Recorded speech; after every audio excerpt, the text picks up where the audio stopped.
ప్రతి కుటుంబంలో నా తండ్రి నీ బలిపీఠాలని కట్టండి ప్రభా. అయా ప్రతి బిడ్డనైనా తండ్రి కుటుంబాల సైతం నిన్ను స్తుతించే భాగ్యాన్ని ప్రతి బిడ్డకి మీరు దయచేయండి ప్రభా. ఆత్మతో సత్యముతో ఆరాధించేవాడు ధన్యుడని చెప్పావు కదా నాయన. అవును తండ్రి, నిన్ను ఆత్మతో సత్యముతో ఆరాధించే వారుగా ప్రతి కుటుంబాన్ని మీరు తీర్చిదిద్దామని అడుగుతున్నాను. నీ స్తోత్రాలు నా తండ్రి. పాటలకు మంచి స్వరములు ఇచ్చావు, ఆరాధనలో కూడా మీరు వాడుకున్న విధానాన్ని బట్టి నీకు వందనాలు ప్రభా. కీర్తనకారుల ద్వారా నువ్వు మాట్లాడిన మాటలను బట్టి నీకు వందనాలు ప్రభా. ఏ ఒక్క మాట పండిపోకుండా మా హృదయాల్లో నీరు కట్టి ఫలింప చేయమని అడుగుతున్నాను. స్తోత్రాలు నా తండ్రి. వాక్య ధ్యానంలోకి వెళ్ళుచుండగా నా తండ్రి దాసుడితో మాట్లాడండి ప్రభా. కనబడుతున్న అతను మాత్రం కాదు కానీ ప్రభా, మానవ స్వరం మరుగుపరిచి మహిమ స్వరంతో మాట్లాడించండి ప్రభా. మా తెలివి మా జ్ఞానం కాదు ప్రభా, నీ తెలివి నీ జ్ఞానముతో మాట్లాడించండి ప్రభా. జ్ఞానము కొదువైన వారులారా నా ఎద్దుకు రండి, జ్ఞానాన్ని ఇస్తానన్న బిడ్డకి నువ్వు జ్ఞానమునిచ్చి నా తండ్రి నీ మాటలను నా తండ్రి పలికించమని అడుగుతున్నాను ప్రభా. వింటున్న ప్రతి బిడ్డను కూడా మీరు దీవించండి, ఆశీర్వదించండి ప్రభా. మోషే నత్తివాడైతే మోషేకి నువ్వు ముందు పోయి ప్రవచనాన్ని అందించావు కదా ప్రభా. ఆ రీతిగా నా తండ్రి నువ్వు ప్రవచనాన్ని ఆ బిడ్డకి మీరు అందించండి ప్రభా. నీ స్తోత్రాలు. నీ జ్ఞానముతో మాట్లాడించండి, నోటిగా బోరగా ఉండి మీరు మాట్లాడించండి ప్రభా. మాట్లాడుతున్న ప్రతి మాట కూడా ప్రతి కుటుంబాల్లో ప్రతి హృదయాల్లో నా తండ్రి అయా మా తండ్రి ఆ మాటల ద్వారా ఫలింప చేసిన తండ్రి మా హృదయాల్లో నీరు కట్టుకొని ఫలింపగా అనేకులకి అభివృద్ధికరముగా నా తండ్రి మమ్మల్ని దీవించి ఆశీర్వదించి అనేకుల కొరకు ప్రార్థించే కృపను కూడా మాకు దయచేసి కృప చూపించి బలపరచమని యేసయ్య అతి పరిశుద్ధ నామమున అడిగి వేడుకొనుచున్నాము తండ్రి. ఆమేన్. అందరం కూర్చుందాం. స్తోత్రం స్తోత్రం స్తోత్రం స్తోత్రం.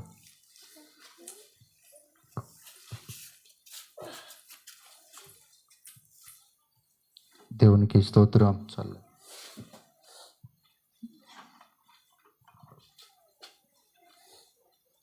కీర్తనలు 133వ కీర్తన మొదటి వచనాన్ని మనం చదువుదాం.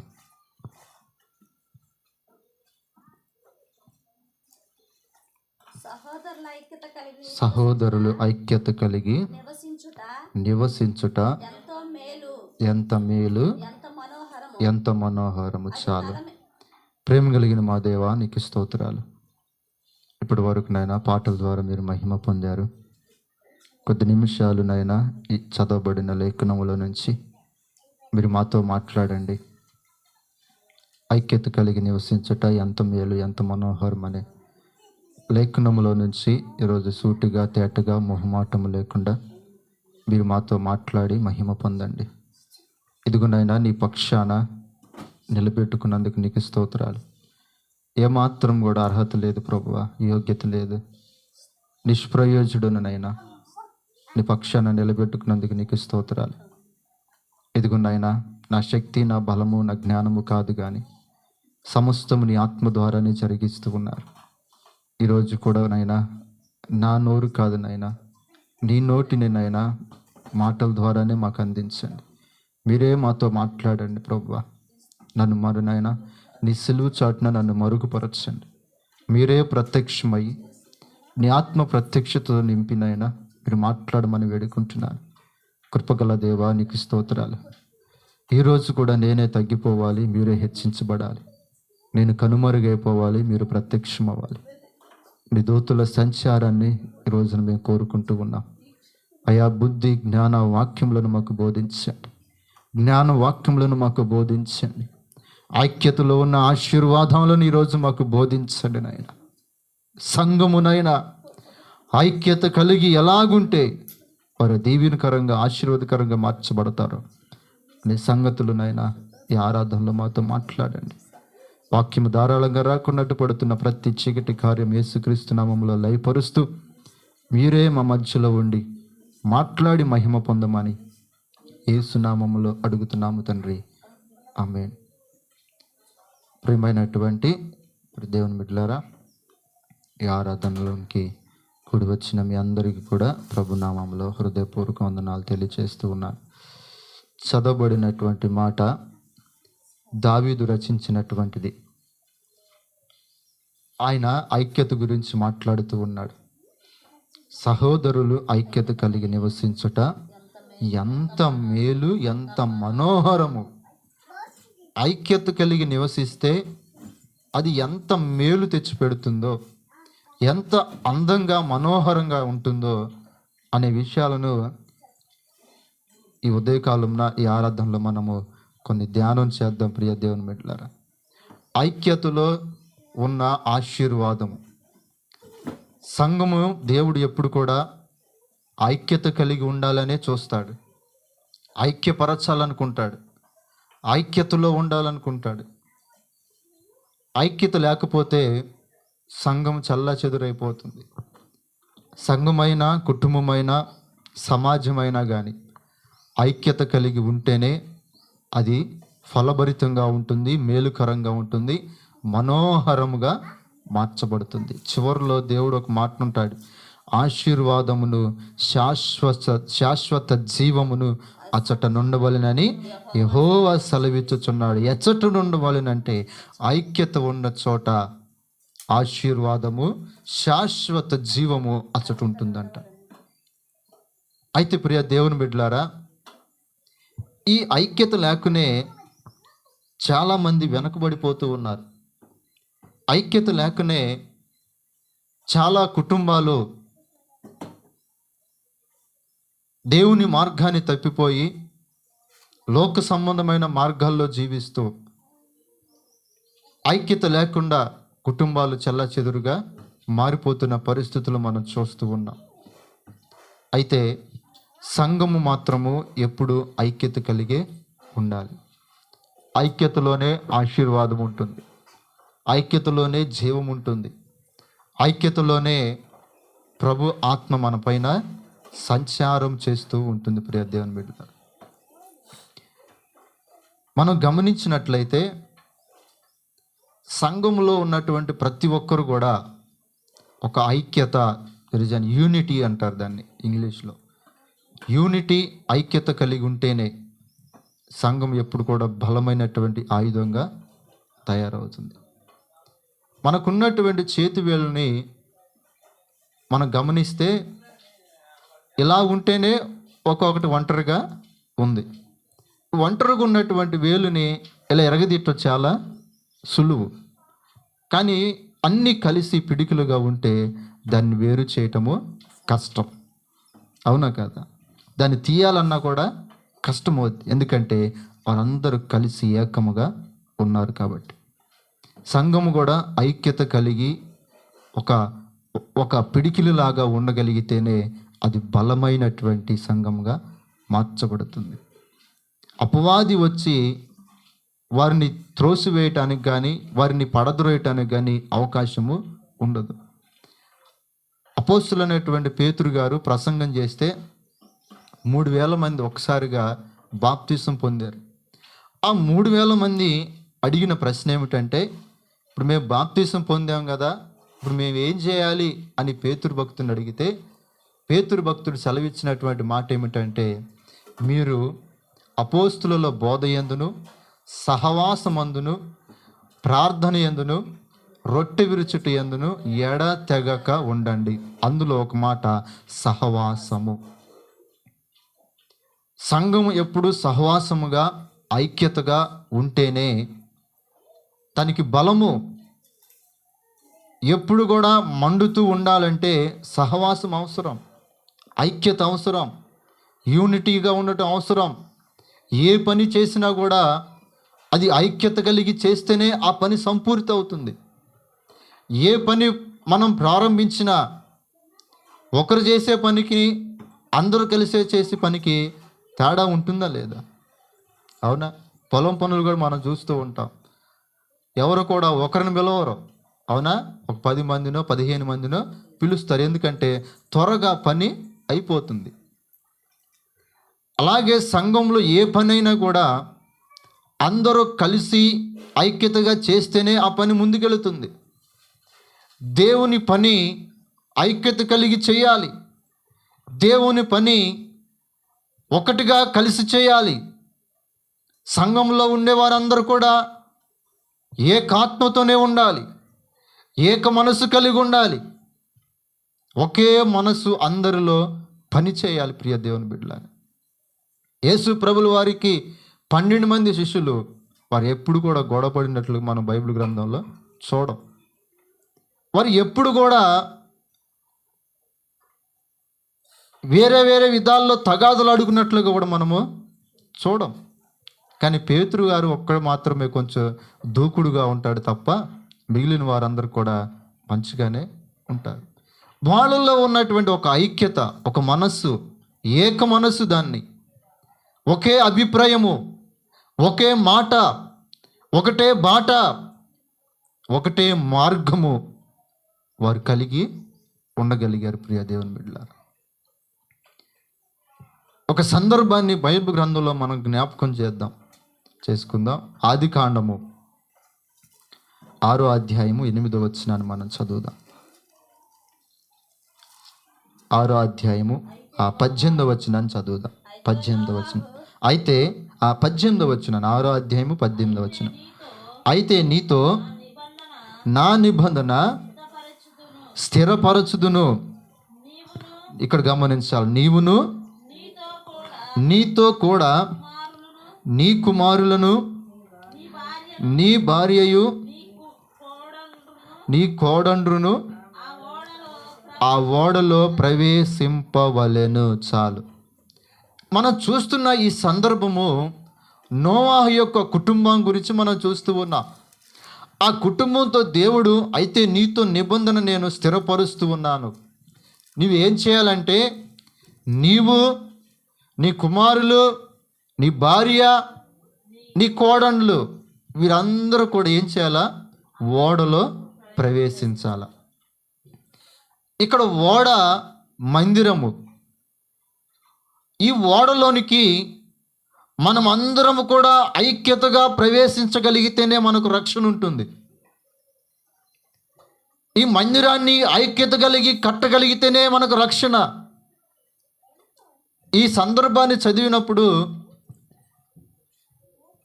అది లోకంలో ఉన్న వారందరూ కూడా వారి వారి ఇష్టానుసారంగా బ్రతుకుతూ దేవునికి విరోధులుగా ఉంటే, ఈ కుటుంబం మాత్రం ఎంత ఐక్యత కలిగి జీవిస్తూ ఉన్నది. ఈ కుటుంబం మాత్రమే ఒకే మాటగా, ఒకే బాటగా, ఒకటే పనిని చేస్తూ ఉన్నారంటే వీరిలో ఎంత ఐక్యత ఉన్నదో నాకు అర్థమైంది.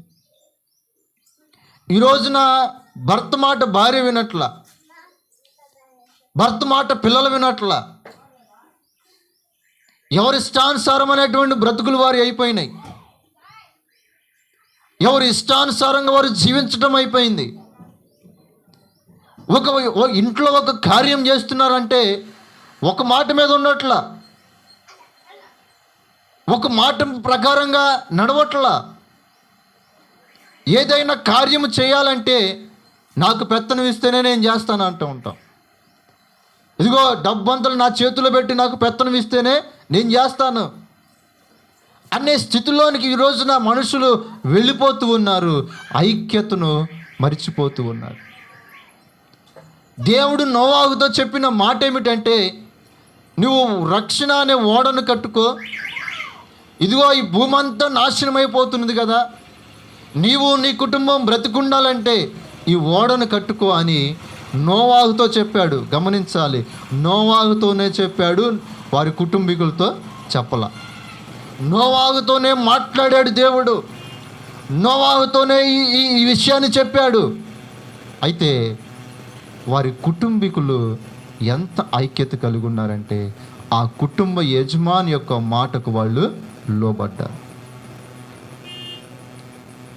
దేవుని మాటకు నోవాహు విధేయత చూపితే, నోవాహు యొక్క మాటకు వాళ్ళు విధేయత చూపి ఐక్యత కలిగి పని ప్రారంభించారు. ఐక్యత కలిసి ఇదిగో ఓడను కట్టడం ప్రారంభించారు. ఈ రోజున మనము కూడా ఒక ఐక్యత కలిగి, ఇదిగో కష్టమైన, నష్టమైన, శ్రమలు వచ్చినా, ఇబ్బందులు వచ్చినా, ఇదిగో అనేకులు వచ్చి నువ్వేంది ఈ సమయంలో ఓడను కడుతున్నావేంది, ఎవరు చెప్పారు నీకు, జలప్రలయం వచ్చిద్దా, ఎవరు చెప్పారు నీకు అని నిందించినా కూడా ఒక ఐక్యత కలిగి మనం పనిని ప్రారంభిస్తేనే, ఐక్యత కలిగి మనము ఆ పనిని సంపూర్తి చేయగలిగితేనే దానిలోనికి మనం ఏం చేయగలుగుతాం?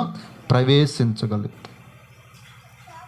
చూడండి ప్రియ దేవుని బిడ్డలారా, నోవాహు అంటే వృద్ధుడు అనుకోవచ్చు, నోవాహు భార్య ఒక రకంగా వృద్ధురాలే అయి ఉండొచ్చు.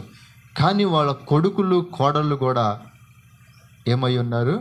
ఒక ఐక్యత కలిగి తండ్రి మాటకు లోబడినటువంటి వారుగా మనము చూడగలుగుతున్నాం. ఆనాడు నోవాహు దినాల్లో ఉన్న ప్రజలందరూ కూడా విచ్చలవిడితనానికి అలవాటు పడిపోయి దేవుని దృష్టికి అసహ్యులుగా మారిపోతే, కానీ నోవాహు పిల్లలు మాత్రము నీతిమంతులుగానే జీవించారు. ఎలా పెంచగలిగారండి వారిని? ఎలాగ దైవ భయంతో వారిని పెంచగలిగారు వాళ్ళు? అంత మాత్రమే కాదు, వారికి వచ్చిన భార్యలు కూడా ఆ ఓడలో ప్రవేశించారంటే వారు కూడా నీతిమంతులుగా మార్చబడ్డారు. చూడండి ప్రియ దేవుని బిడ్డలారా, వచ్చిన కోడళ్ళు ఎక్కడి నుంచి వచ్చారో, ఎవరు ఏ దేశం నుంచి వచ్చారో, ఏ ఊరు నుంచి వచ్చారో, వారి కట్టుబాట్లు ఏమిటో, వారి అలవాట్లు ఏమిటో తెలియదు, కానీ వారు మాత్రం దేవుని మాట పైన విధేయత కలిగి ఉన్నారు. దేవుని మాట పైన విధేయత చూపి ఐక్యత కలిగి ఓడను కట్టడం ప్రారంభించారు. ఈ రోజున నీ కుటుంబాన్ని నువ్వు కట్టుకోవాలంటే కుటుంబంలో ఐక్యత ఉండాలి. ఇదిగో నీ కుటుంబము రక్షణ అనేటువంటి ఆ ఓడలోనికి ప్రవేశించాలంటే ఇంటిలో ఐక్యత ఉంటేనే అది సాధ్యపరుస్తుంది. ఐక్యత ఉంటేనే కుటుంబం బలంగా ఉంటుంది. ఐక్యత ఉంటేనే కుటుంబం దీవెనకరంగా ఉంటుంది. ఐక్యత ఉంటేనే కుటుంబంలో మేలును చూడగలుగుతాం. ఐక్యత ఉంటేనే దేవుని యొక్క ఆశీర్వాదాలు ఆ కుటుంబంలో ఉంటాయి. ఐక్యత లేకపోతే అపవాది పడవేయటము ప్రారంభమవుతుంది. ఐక్యత లేకపోతే అపవాది ఒక్కొక్కరిని లాక్కోవటం ప్రారంభమవుతుంది. ప్రియ దేవుని బిడ్డలారా, రోజున ఐక్యత లేకపోవటమే ఎన్ని కుటుంబాలు నాశనమైపోతూ ఉన్నాయి మన కళ్ళ ముందు. ఎన్ని కుటుంబాలు తల్లోకి దారి పిల్లోకి దారి అయిపోయి ఉన్న చోటును కూడా విడిచిపెట్టి వెళ్ళిపోవటానికి కారణం ఏంటంటే ఐక్యత లేదు, వారిలో సమాధానం లేదు. ఐక్యంగా నివసించుదాం, ఐక్యత కలిగి ఉందాం, ఇదిగో ప్రేమలు కలిగి ఉందాం అన్న ఉద్దేశము ఈ రోజున మనుషుల్లో కనబడలేకపోతుంది. అందుకే ప్రభు అన్నాడు కదా, అంత్య దినాలు వచ్చినాయని మీరు జ్ఞాపకం చేసుకోవాలి. అంత్య దినాలు వచ్చినాయని మీరు ఎలా గుర్తించగలుగుతారంటే మనుషుల మధ్యలో ప్రేమలు చల్లారిపోతూ ఉంటాయి, ఐక్యత లేకుండా నివసిస్తారు. ఇదిగో మనుషుల పైన కక్ష ద్వేషాలతో ఉండిపోతారు. ఇదే మీకు గుర్తు అంటాడు ప్రభు. అయితే ప్రియ దేవుని బిడ్డలారా, ఐక్యత కలిగి ఉండటం ద్వారా మన కుటుంబం ఏమైతే రక్షణకరంగా మార్చబడుతుంది. నోవాహు వారి కుటుంబము ఐక్యతగా ఉండి 120 సంవత్సరాలు ఆ ఓడని ఏం చేశారు? కట్టుతూ ఉన్నారు. ఆ 120 సంవత్సరాలు ఎన్ని అవమానాలు వచ్చినాయో, ఎన్ని నిందలు వచ్చినాయో, ఎన్ని శ్రమలు వచ్చినాయో, ఎన్ని ఆర్థికపరమైనటువంటి ఇబ్బందులు వచ్చినాయో వాటన్నిటినీ ఐక్యతతోనే ఎదిరించారు. ఎవరు కూడా కృంగిపోలేదు. వాళ్ళలో ఆ కుటుంబీకులు 8 మంది కూడా ఎక్కడ వారు కించపరుచుకోలేదు. ఏంటన్నా ఈ శ్రమలేంటి మనకు? ఇదిగో ఈ 120 సంవత్సరాలు, ఒకరోజు 2 రోజులు అయితే ఏదో పని చేసి ఊరుకుండొచ్చు, ఇన్ని సంవత్సరాలు ఎవడు పడతాడు, ఈ బాధ ఏమిటి అని పిల్లలు నిందించలా, భార్యని నిందించలా. వారు ఐక్యత కలిగి దేవుని పనిని చేయటం ప్రారంభించారు. ఐక్యత కలిగి దేవుని పనిని, చెప్పిన పనిని వారు చేయటం ప్రారంభించారు. వారందరూ రక్షణకరంగా మార్చబడ్డారు. వారి తర్వాత వారి సంతానము అభివృద్ధి పొందింది. ప్రియ దేవుని బిడ్డలారా, భూమి మీద అప్పుడు మనుషులు లేరు. జలప్రళయం తర్వాత మనుషులందరూ నాశనం అయిపోయారు. వారి సంతానం ఎక్కడి నుంచి వచ్చిందంటే నోవాహు యొక్క కుటుంబంలో నుంచే వచ్చింది. ఆదాముల నుంచి వచ్చిన కుటుంబము నోవాహు తర్వాత నాశనం అయిపోయింది. జలప్రళయం తర్వాత నోవాహు కుటుంబే దీవెనకరంగా మార్చబడింది. ఎంత మేలు, ఎంత మనోహరమో చూడండి ప్రియ దేవుని. ఆ మేలును మనోహరము మన కుటుంబాల్లో, సంఘములో మనం చూడాలి అంటే ఐక్యత కలిగి ఉంటేనే దానిని చూడగలుగుతాం. ఐక్యత కలిగి పని చేస్తేనే, ఐక్యత కలిగి ఇదిగో నివసించితేనే. చాలామంది అంటారు సహోదరులు ఐక్యత కలిగి ఉండుట ఎంత మేలు ఎంత మనోహరం అంటారు. నివసించుట అనే మాటను తీసేశారు చాలామంది. నివసించలేకపోతున్నారు ఈ రోజున. చాలా మీటింగ్లో నేను విన్నా ఆ పదాన్ని. సహోదరులు ఐక్యత కలిగి ఉండుట ఎంత మేలు అంటున్నారు, ఉండుట అంటున్నారు, కానీ నివసించుట అనే మాటను తీసేశారు. నివసిస్తాలి, నివాసం చేస్తేనే, ఐక్యత కలిగి నివాసం ఉంటేనే అది మనోహరముగా మేలుగా మార్చబడుతుంది. ఐక్యతలో ఉన్న ఆశీర్వాదం ఏంటో తెలుసా? రక్షణకరంగా ఉండటమే. ఐక్యతలో ఉన్న మొదటి ఆశీర్వాదము రక్షించబడటమే ఆశీర్వాదం. రెండో మాటనేంటో మనం చూద్దాం.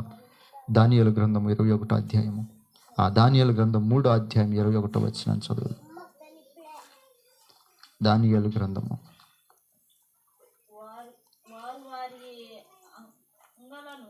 వారి వారి అంగీలను, నిలువటంగీలను, పై వస్త్రములను, తక్కిన వస్త్రములను తీయుకయే ఉన్న పాటున ముగ్గురిని వేడిమి కలిగిన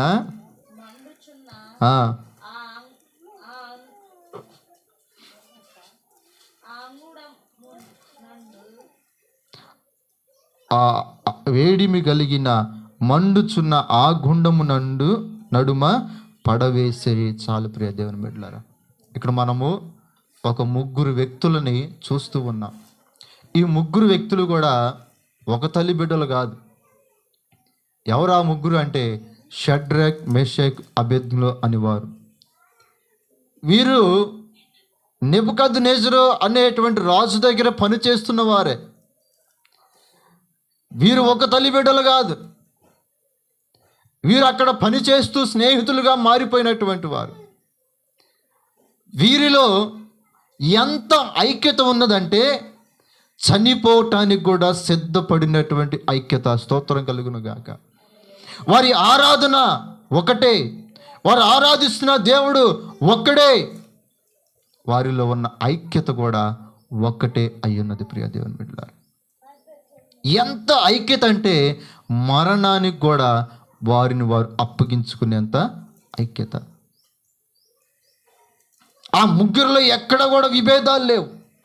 ఆ ముగ్గురిలో ఎక్కడ కూడా ఇదిగో ఒకరిపైన ఒకరు ఈర్ష్య లేదు, పగ లేదు, ప్రతీకారం లేదు. ఆ ముగ్గురిలో ఉన్నటువంటిది ఒకే ఒకటి, ప్రేమ, ఐక్యత. ఐక్యతగా ఉన్నారు. ఈ రోజున చూడండి, ఒక తల్లి కడుపును పుట్టిన వారికే ఐక్యత లేదు. రక్తం పంచుకొని పుట్టినటువంటి వారికే సమాధానం లేదు, ఐక్యత కలిగి ఉండలేకపోతూ ఉన్నారు. కానీ వీళ్ళు మాత్రము నమ్మిన దేవుని పక్షాన నిలబడి ఐక్యత కలిగి నివసిస్తూ ఉన్నారు. ఒక ఐక్యత కలిగి నివాసం చేస్తూ ఉన్నారు. ఆ ఐక్యతలో నుంచి వారు ఎలా ఉన్నారంటే మరణము కూడా మేము కలిసి అనుభవిస్తాము. మరణము కూడా ఇదిగో మరణములో కూడా మేము ఐక్యత కలిగే ఉంటాము. మరణములో కూడా మేము ఐక్యంగానే వెళ్ళగలుగుతాం. కారణం ఏంటంటే మేము ఆరాధిస్తున్న దేవుడు ప్రేమ కలిగిన వాడు, ఐక్యతను ప్రేమించేవాడు, ఇదిగో బంధాలకు బంధుత్వాలకు విలువనిచ్చేవాడు. కాబట్టి ప్రియ దేవుని బిడ్డలారా, ఐక్యత ఎంతో మేలు మనకు. ఐక్యత కలిగి నివాసం చేయుట అది ఎంతో మన కుటుంబాలకు దీవెనకరంగా ఉంటుంది. ఐక్యత కలిగి ఉంటే మరణములో కూడా ప్రభు మనతో తోడుగా ఉంటాడు. అగ్నిలో కూడా ప్రభు వారిలోనికి వారి మధ్యనొచ్చి అగ్ని వాసన కూడా వారికి అంటకుండా బయటకు వారిని తీసుకొచ్చాడు. ఐక్యత కలిగి ఉంటే నువ్వు హెచ్చించబడతావు. ఐక్యత కలిగి ఉంటే దీవెనకరంగా మార్చబడతావు. ఆ ముగ్గురు ఐక్యత కలిగి ఉన్నారు. వారు బబులోను సంస్థానంలోనే ఉన్నతమైన స్థానంలో ప్రభు వారిని హెచ్చించాడు. చదవండి అదే అధ్యాయము చివరి వచనంలో మనం చదివితే 3వ అధ్యాయం 30వ వచనంలో, అంతట నుండి రాజు షడ్రకు, మెషకు, అబేద్నెగో వారిని బబులోను సంస్థానములో హెచ్చించెను. చాలు, ఐక్యతలో ఉన్న ఆశీర్వాదము హెచ్చించబడుట. స్తోత్రం కలుగును గాక. నీ కుటుంబం హెచ్చించబడాలంటే, నీ కుటుంబం దీవెనకరంగా ఉన్నతమైన స్థితిలో హెచ్చించబడాలి అంటే ఐక్యత కలిగి ఈ రోజున నివాసం చేయాలి. సంఘము ఎప్పుడు కూడా ఐక్యత కలిగే ఉండాలి. కుటుంబం ఎప్పుడు కూడా ఐక్యత కలిగే నివాసము చేయాలి. ఎక్కువ మనం ఎక్కడ నివాసం చేస్తామంటే, ఒకటి మన గృహంలో నివాసం చేస్తాం, రెండోది మందిరంలోని మనము నివాసం చేస్తాం. రెండు చోట్ల ఐక్యత కలిగి నివాసం చేస్తేనే మనకు ఆశీర్వాదము, మనము హెచ్చుగానేటువంటి స్థితిలో ప్రభు ఉంచుతాడు. ఇక ఆమెకు పాటించావు నాకు ఈ లేదని మనం ముఖం మార్చుకుంటే ఐక్యత ఉండదు. ఇక ఆమె ముందు పిలిచి నన్ను పిలవలేదు అని అనుకుంటే ఐక్యత రాదు. చిన్న పనిలో కూడా ఒక ఐక్యత కలిగి ఒక మాట మీద మనం చేయగలిగినప్పుడే సంఘము దీవెనకరంగా మార్చబడుతుంది, అనేకులకు మాదిరికరంగా మార్చబడుతుంది. ప్రియ దేవుని బిడ్డలారా, సంఘంలోనికి ఎన్నో రకాలైనటువంటి మనుషులు వస్తారు. మందిరంలోనికి ఎన్నో రకాలైనటువంటి, ఎన్నో వ్యక్తిత్వాలు కలిగినటువంటి, ఎన్నో స్వభావాలు కలిగినటువంటి వారు వస్తారు. అలాంటి వారందరూ కూడా ఏకముగా కూడుకునే ప్రదేశం ఏంటంటే మందిరములోనే. ఈ మందిరంలో మనము ఐక్యత కలిగి ఉంటేనే అది ఎంత మేలు, ఎంతో మనోహరముగా మార్చబడతాం. అగ్ని శోధనలైనా సరే ఐక్యంగా మనం జయించగలుగుతాం. వారికి ఎదురైనటువంటి పరిస్థితి, ఇదిగో వారికి ఎదురైనటువంటి ఒక శోధన, అగ్ని బలాలను కూడా ఐక్యతతో వాళ్ళు ఏం చేశారు? చల్లబరిచారు. ప్రియ దేవుని బిడ్డలారా, ఐక్యత కలిగి ఉంటేనే మనం దేన్నైనా సాధించగలుగుతాం. ఒక 10 కట్టెలు అన్నీ కుప్పగా పెట్టి మంటేసాం. ఆ కట్టెలన్నీ కూడా మండుతూ ఉన్నాయి. ఆ 10 కట్టెల్లో నుంచి ఒక కట్టె బయటికి తీసామనుకో, ఆ కట్టెకు మంటున్నంత వరకు మండి ఆరిపోతుంది. కానీ మిగిలినవన్నీ కూడా అన్నీ కలిసి ఉంటే పూర్తిగా కాలేంత వరకు కూడా అవి ఉంటాయి. వేరైపోతే మనం ఆరిపోతాం, వేరైపోతే చల్లబడిపోతాం, వేరైపోతే మనల్ని పట్టించుకునేవాడు ఎవడు కూడా ఉండడు. ఐక్యత కలిగి ఉంటేనే మనం ఎప్పుడు మండేవారుగానే ఉంటాం. ఐక్యతలో ఉన్న ఆశీర్వాదం ఏంటంటే మనల్ని హెచ్చించబడేదే ఐక్యత. మూడో విషయాన్ని ఏంటో మనం చూద్దాం.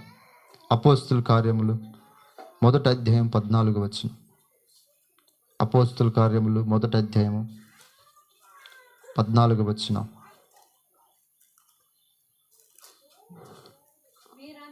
వీరందరూ వీరితో కూడా కొందరు స్త్రీలను యేసు తల్లి అయిన మరియయు ఆయన సహోదరులను ఏక మనసుతో ఎడతెగక ప్రార్థన చేయుచుండిరి. చాలు, ఐక్యతలో మూడవది ఉండాల్సింది ఏక మనసుతో కూడిన ప్రార్థన.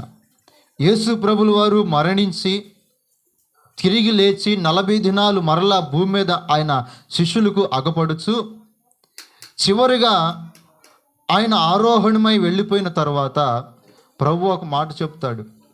ఇదిగో, యోహాను చేత మీరు బాప్తిసం పొందారు, కానీ కొద్ది దినాల్లో మీరు పరిశుద్ధాత్మలో కూడా బాప్తిసం పొందుతారని ప్రభు చెప్పాడు. చెప్పి ఆయన ఆరోహణమై వెళ్ళిపోయిన తర్వాత 120 మంది, ఎంతమంది అండి?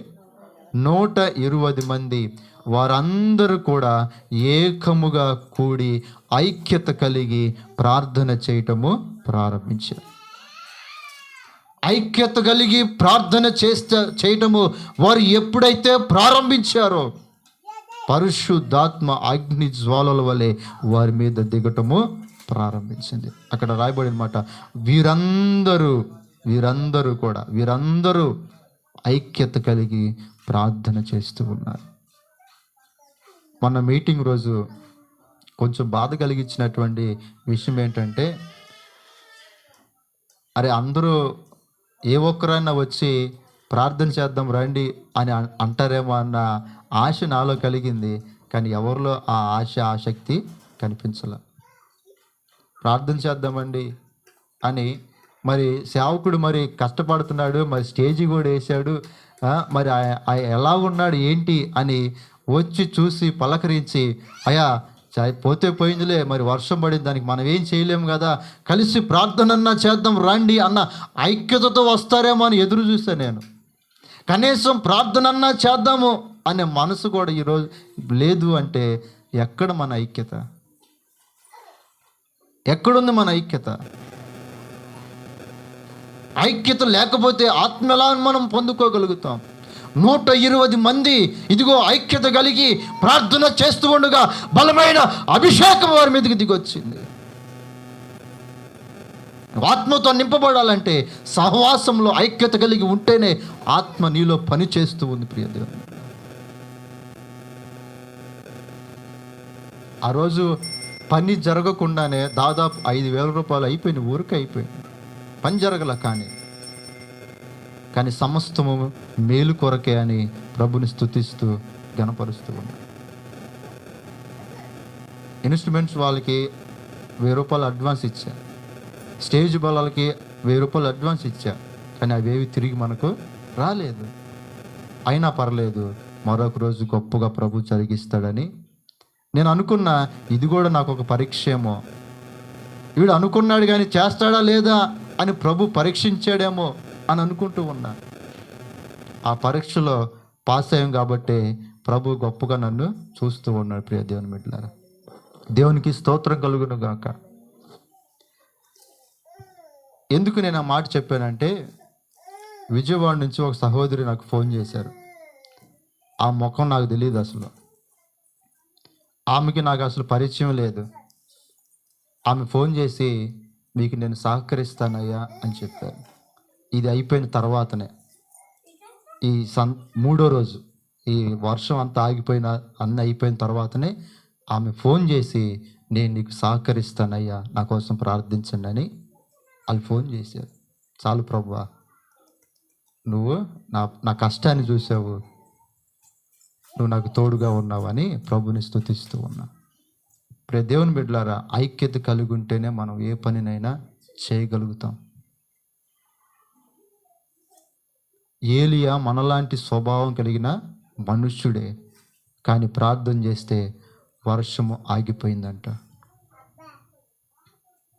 వర్షము ఆగిపోయిందంట. కాబట్టి ప్రియ దేవుని బిడ్డలారా, ఈ రోజున మనం ఐక్యత కలిగి లేకపోతే దేనిని సాధించుకోలేం. ఐక్యత కలిగి సంఘము లేకపోతే దేనిని కూడా మనము సాధించుకోలేం. ఐక్యత కలిగి ప్రార్థన చేయకపోతే కష్టం. ఐక్యత కలిగి ఇదిగో నివాసం ఉండకపోతే అది కష్టం. ఎందుకు సహవాసం చేయాలంటే, ఒంటరిగా ఉంటే నిన్ను అపవాది వాడు ఉరిలోని పడేస్తాడు నిన్ను. సహవాసంలో ఎందుకంటే ఒకరినొకరు ప్రోత్సహించుకోవడానికి, బలపరుచుకోవడానికి. పడిపోయిన స్థితిలో నువ్వు ఉంటే లేవనెత్తడానికి సహవాసం, ఐక్యత. ఎందుకంటే 120 మంది ఎందుకు ఐక్యత కలిగి ఇదిగో వాళ్ళు నివాసం చేస్తూ ఐక్యత కలిగి ఎందుకు ప్రార్థన చేస్తూ ఉన్నారు? పడిపోకూడదు. మనము ఇదిగో నిలబడాలి, ప్రభు పక్షాన మనం నిలబడాలి, ప్రభు పని చేయడానికి మనం నిలబడాలని 120 మంది ఒక తీర్మానం చేసుకొని ఒక మేడగదిలో ఒంటరిగా వెళ్ళి ఇదిగో మిగతా వారందరూ కూడా భయపడుతూ ఉంటే వాళ్ళందరూ ఏకముగా కూడి ఏక మనస్సుతో ఐక్యత కలిగి ప్రార్థన చేస్తూ ఉంటే అన్య భాషలతో మాట్లాడగలిగిన కృప ఆ రోజున ప్రభు వారికి అనుగ్రహించాడు. ఈరోజు మనకేది ఐక్యత? ఐక్యత లేకపోతే కష్టం. ప్రియ దేవుని బిడ్డలారా, ఏ పని చేయాలన్నా ఒక ఐక్యత కలిగి చేస్తేనే అది దేవుని పని సంపూర్తి అవుతుంది. పరిపూర్ణంగా ఒక పని పూర్తయింది అని ఎప్పుడు చెప్పగలము? దేవుని పని పూర్తిగా నెరవేర్చబడాలంటే అందరం కలిసి చేస్తేనే ఆ పని నెరవేరుతుంది. అది అందరికీ దీవెనకరంగా మార్చబడుతుంది. మనకు తెలుసు, పట్ట మడతేసినా కూడా అది ఆశీర్వాదం అని మనకు తెలుసు, కానీ చేయటానికి రావు ముందు. కసు ఊడ్చినా అది ఆశీర్వాదమే మనకు తెలుసు, కానీ ముందుకు వచ్చేవాళ్ళు ఎవరు? ఎన్నో రోజుల నుంచి నేను ఒక్కడే దీన్ని ఊడుస్తూ ఉన్నా, చూస్తూ ఉంటారు, కానీ ఎవరు కూడా రారు, ఓడవటానికి రారు, పరిచర్య చేయటానికి రారు. ఐక్యత కలిగి ఉంటేనే కదా, దేవుని పని చేయటానికి ముందుకు వస్తేనే కదా మేలుకరంగా మార్చబడేది. దేవుని పని ఇదిగో పుల్ల తీసి అటు పెట్టినా కూడా అది మేలే కదా.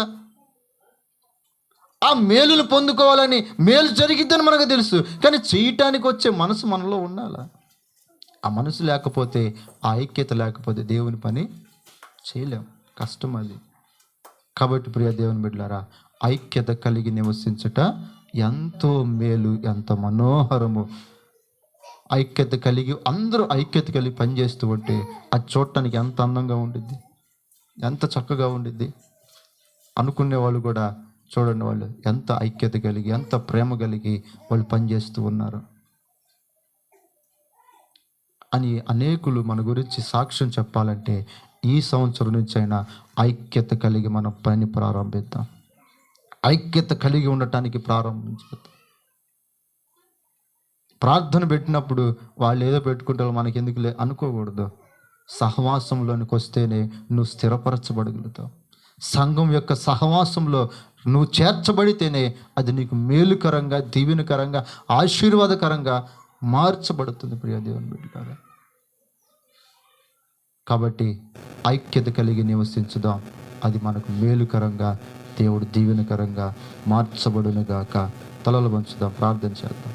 ఈ కొద్ది మాటలు ప్రభు మన హృదయంలో స్థిరపరచబడునుగాక.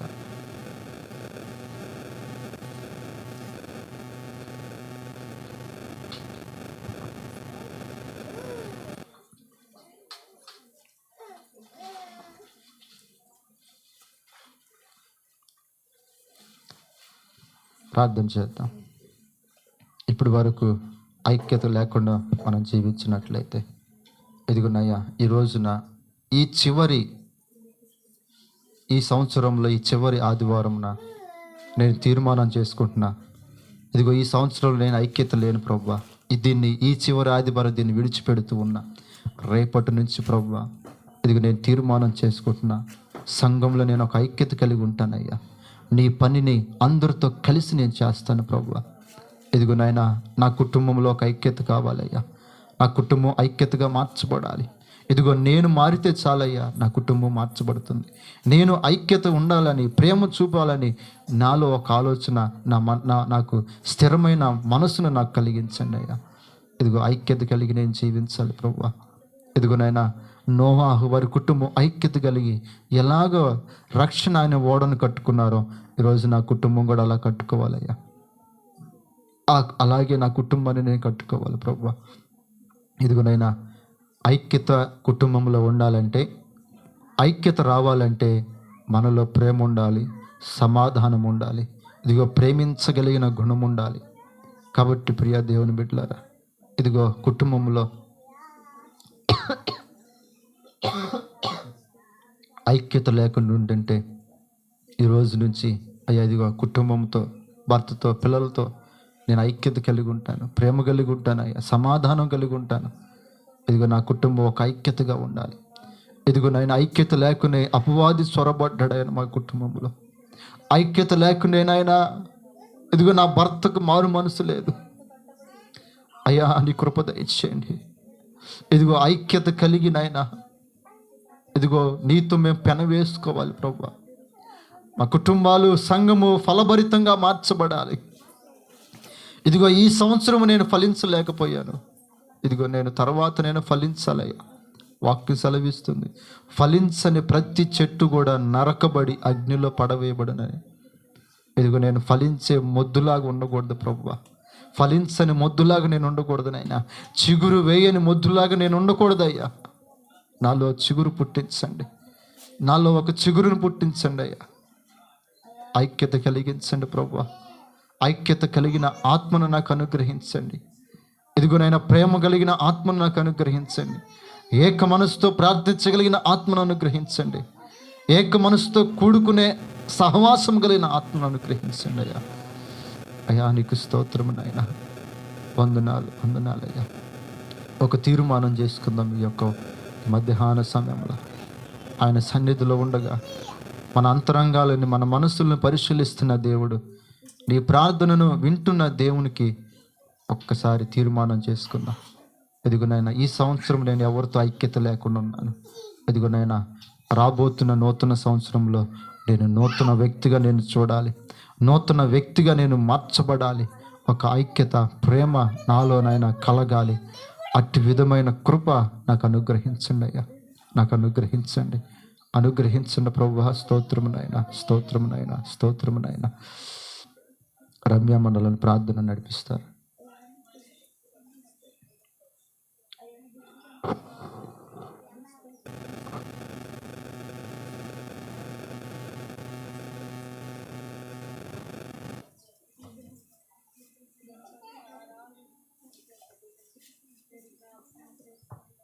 అవునయ్యా.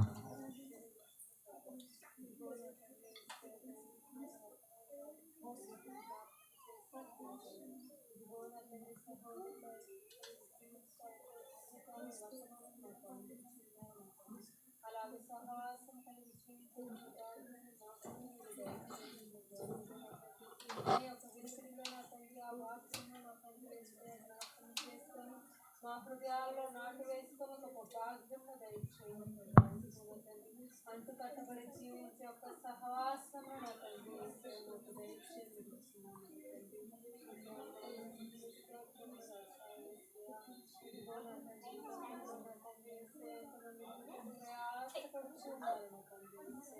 వారందరికీ నా తండ్రి వేసే ప్రయాసం వ్యర్థం కాకుండా నా తండ్రి సహాయాన్ని దయచేసి వారి చేయూతనిచ్చి మీరు నడిపించిన అడుగుతున్నాను నా తండ్రి.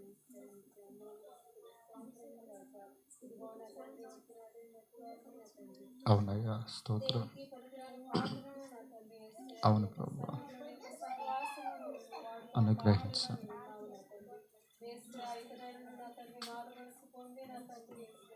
మీలో సహవాసము కలిగి జీవించగలగా నా తండ్రి, ఈ యొక్క నూతన సంవత్సరంలోనికి నా తండ్రి మేము అడుగు పెట్టబోవచ్చు ఉండగా నీవును నా తండ్రి ఒక కొత్త జీవితం దయచేస్తున్నాను నా తండ్రి. ఇకనైనా నా తండ్రి నారి మనసు కలిగి జీవించే ప్రతి ఒక్క సహవాసము కలిగి జీవించే బిడ్డలుగా నా తండ్రి యొక్క ధన్యతను మాకు దయచేయమని. అవును ప్రభువా, స్తోత్రం. పేరు పేరున వారిని జ్ఞాపకము చేసుకొని స్వస్థతను అనుగ్రహించండి ప్రభువానికి. ప్రతి కుటుంబంలో ఉన్న కలహాలను తీసివేయండి నా తండ్రి. ప్రతి ఒక్క బిడ్డను మీరు జ్ఞాపకము చేసుకొని నా తండ్రి. ఇదిగో నా తండ్రి యేసయ్యా దైవికమైన ఆదివారపు ఆరాధనను నా తండ్రి యేసయ్యా పాలు పొందలేని ప్రతి ఒక్క బిడ్డను మీరు జ్ఞాపకం చేసుకోండి. మరలా మరి యొక్క ఆదివారపు దినంలో నా తండ్రి యేసయ్యా అవునయ్యా, భాగ్యం మాకు దయచేయండి.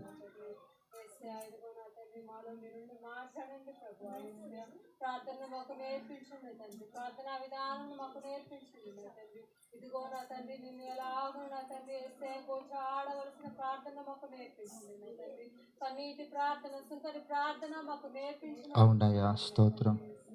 నీ విలువైన ప్రార్థన మేము ఎరిగి జీవించే బిడ్డలుగా మా జీవితాలను మార్చండి. ఇదిగో నా తండ్రి ఏ ఆశతో చిన్న ప్రాణాన్ని నా తండ్రి నువ్వు తృప్తిపరిచే దేవుడుగా నా తండ్రి. అవునయ్యా, స్తోత్రం. తృప్తిపరచండి నా తండ్రి. ఆశతో ప్రతి బిడ్డని సన్నిధానంలో అడుగు పెడుతూ ఉన్నాను నా తండ్రి. వారిని మీరు ఆలకించండి ప్రభు. ఇంట్లో నా తండ్రి వేసే ఎంతమంది బిడ్డలైతే గర్భఫలము లేక నా తండ్రి వేసే అలా ఆడుకోవచ్చున్నాను. వారి జ్ఞాపకము చేసుకొని నా తండ్రి. ఇంకో నా తండ్రి నీ వచ్చే బహుమానము నా తండ్రి ప్రతి ఒక్క బిడ్డకు మీరు దయచేయండి ప్రభావ. ఇదిగో నా తండ్రి ప్రార్థన అవసరం ప్రతి ఒక్క బిడ్డను మీరు జ్ఞాపకం చేసుకొని వారి అవసరతను మీరు తీర్చండి ప్రభావ. ఇదిగో నా తండ్రి సంటి బిడ్డను మొదలుకొని నా తండ్రి వృద్ధాప్యం వరకు ఉన్న బిడ్డలు ప్రతి ఒక్క బిడ్డను అవునయ్యా, జ్ఞాపకం చేసుకోండి. దీవించి ఆశీర్వదించమని యేసుక్రీస్తు వారి పరిశుద్ధ నామములో వేడుకొని ప్రార్థిస్తున్నాము నా తండ్రి. ఆమేన్. ప్రియ దేవుని బిడ్డలారా గమనించండి, మరి మంగళవారం 31వ తారీఖు రాత్రి మరి 9:30 నుంచి మరి 12:30 వరకు కూడా ఆరాధన జరిగిద్ది. ఈ ఆరాధనలో ప్రతి ఒక్కరు కూడా పాల్గొనండి. 9:30 నుంచి మనము దాదాపు ఒక గంట వరకైనా ప్రార్థన అందరం కలిసి ప్రార్థన చేద్దాం.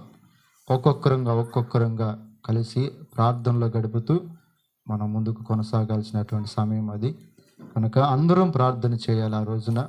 ఆ తర్వాత మరి బుధవారం 1వ తారీఖు మళ్ళీ 11 గంటల నుంచి 10 గంటల నుంచి మనకు ఆరాధన జరిగిద్ది.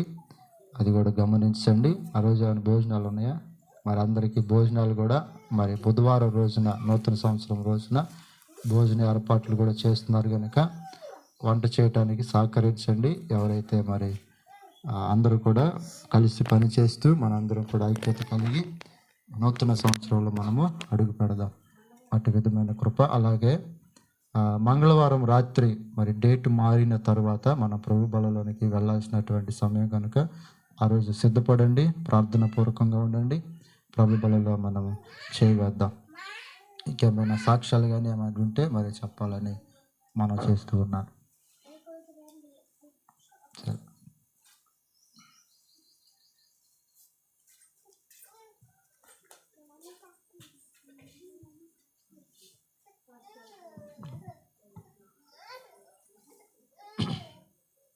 చెప్పబోయే సాక్ష్యం కాదు, ప్రార్థన అవసరత.